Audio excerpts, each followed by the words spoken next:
Okay, this is a 360-degree Pano, starting with Mount Baker there.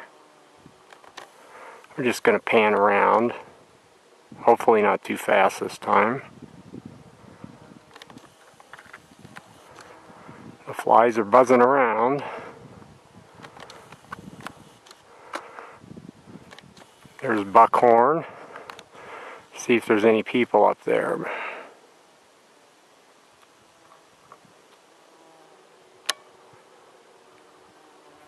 Can't tell.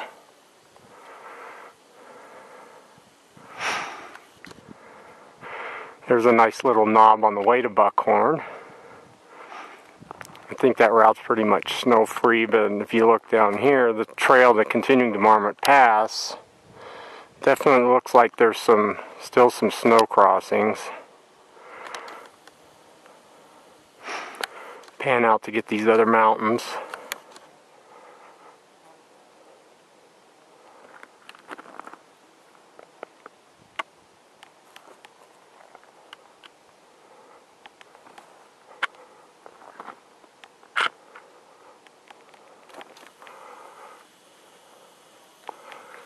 And we're back to Baker.